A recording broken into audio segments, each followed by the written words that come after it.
चलिए ठीक है, हम बात कर रहे हैं एक्सरसाइज 5.3 के क्वेश्चंस पर, है ना। इसमें टोटल 20 सवालें हैं। हम एक एक करके सबको सॉल्व करेंगे। जो आसान होगा उसको छोड़ देंगे और जो थोड़ा सा अजीब टाइप का होगा वो हम मिलके करेंगे, है ना। तो बात कर रहे हैं एक्सरसाइज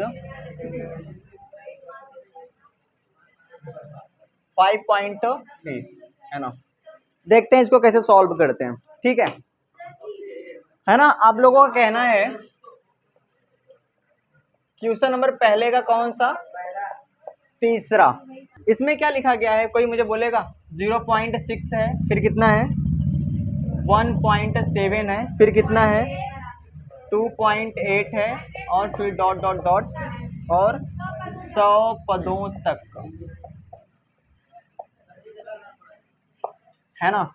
यानी ये हमारे पास एक एपी है, एक समांतर श्रेणी है। हमें इसमें क्या करना है, निम्नलिखित समांतर श्रेणियों का योग ज्ञात कीजिए। मतलब कि हमें 100 पदों तक योग निकालना है। कितने पदों तक, 100 तक, ठीक है। ध्यान से देखिए। तो देखते हैं कि हमारे पास क्या क्या दिया गया है। सबसे पहले हमारे पास ए का मान कितना है 0.6, ये हमारे पास मान दे दिया है। अच्छा, अगर हम डी का मान निकालें तो कितना आएगा, A2 minus A1, A2 minus A1। देखते हैं क्या आता है ना। तो 1.7 में से अगर हम 0.6 घटा दें तो कितना आएगा, है ना। कितना आएगा 1.1। सही बात है, ये है डी का मान। आगे बढ़ते हैं जी। उसके बाद हमारे पास क्या है, एन का मान पता है 100 पदों तक, यानी 100, है ना। और हमें क्या निकालना है, यानी 100 पदों का योग, यानी ये हमें निकालना है। ऐसे करके, किसी को कोई दिक्कत है ना। बस हमारे पास फॉर्मूला है, उस पर रख लेते हैं फटाफट से। S N equal to n/2, यहाँ पे 2a हो जाएगा प्लस n-1 इंटू डी। यानी कि एस एन की जगह कितना होगा 100, यहाँ पे हो जाएगा 100 डिवाइडेड बाई 2, यहाँ पे 2, ए का मान कितना है 0.6 प्लस एन कितना है 100 माइनस 1 हो जाएगा यहाँ पे, और डी का मान हमने कितना निकाला है 1.1, ऐसे करके। चलिए इसको सॉल्व कर लेते हैं, है ना। अच्छा, इसको अगर सॉल्व करेंगे यहाँ से कितना आएगा 50 आएगा। ध्यान से समझना। अभी मान लो कि यहाँ पे दशमलव कुछ नहीं है ना, तो 2 अंक कितना हो जाएगा 12, के अंक पे दशमलव रहेगा 1 अंक पे, प्लस 100 में से 1 निकल गया 99, और 99 और यहाँ पे है 1.1, है ना। इसके बीच में गुणा है ना, तो गुणा कर लेंगे। 50 प्लस मतलब 50 और यहाँ पे 1.2 है प्लस। अब ध्यान समझना, अगर हम 99, अभी भूल जाओ कि यहाँ पे दशमलव, 99 का गुणा 11 में करेंगे, कितना आएगा 9 9 और 9 और 9 9 9 और 9 9 9 18 हो जाएगा, और 9 1 10, क्या अंक पे दशमलव रहेगा 1 अंक पे, तो 108 दशमलव कितना हो जाएगा 9 हो जाएगा ये, ठीक है। अब इसको हम जोड़ लेंगे, ध्यान समझना। यानी 108.9 में हमें कितना जोड़ना है 1.2, दशमलव नीचे दशमलव 1, और यहाँ पे कितना हो जाएगा 2, 9 2 11 दशमलव 8 1 9 1 10, और ये हो जाएगा 1 और 1, तो यहाँ से आ जाएगा 50, और यहाँ से कितना आ जाएगा 110.1, ठीक है। अब इसमें क्या करेंगे हम 50 से मल्टीप्लाई कर देंगे, गुणा 110.1, इसमें हम कर देंगे 50 से गुणा। भूल जाओ कि दशमलव लगा है, 1 0 बढ़ा ले, ये 50 वाला, 5 एकम 5 0, 5 एकम 5, और उसके बाद 5 एकम 5, यही है। फिर कितने अंक पे दशमलव रहेगा 1 अंक पे, तो ये हो जाएगा आपका आंसर 550 और 5, और ये हो जाएगा आपका आंसर। क्या यही आंसर आया है? चलिए, ये हो जाएगा आपका आंसर, है ना।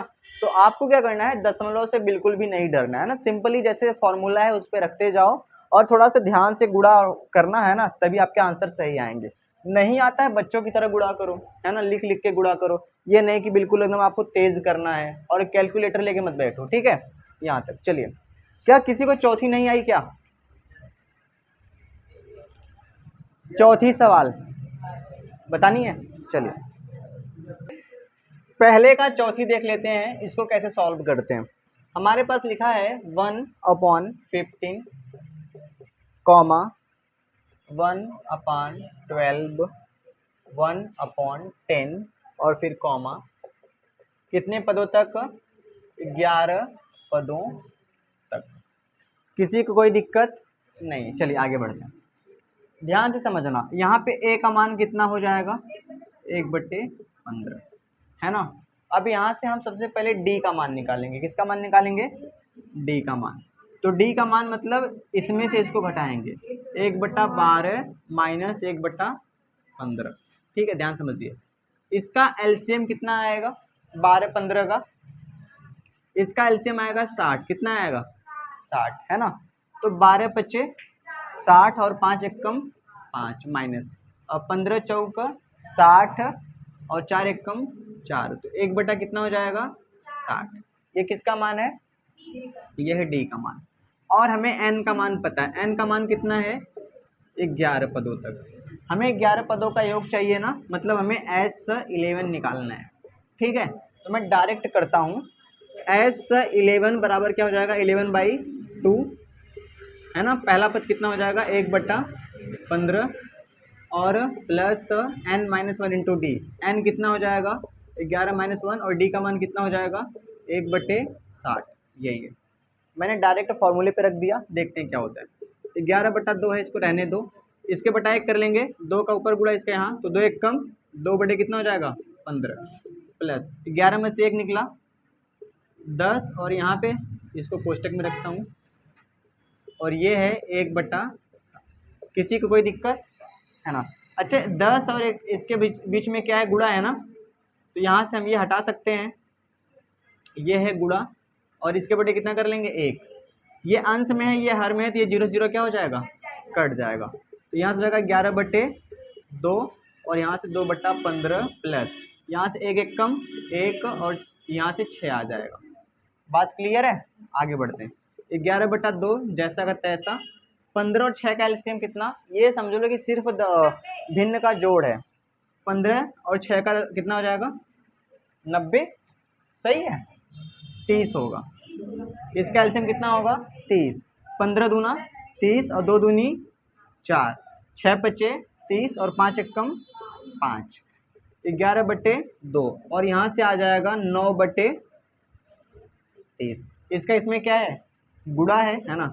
तो 11/2 गुणे 9/30, यही बात है ना। तो 11×9 = 99, और यहाँ से कितना हो जाएगा?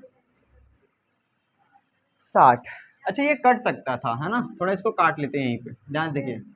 3×3 = 9 और 3×10 = 30, तो यहाँ से 33 आता और यहाँ से 20 आ जाता।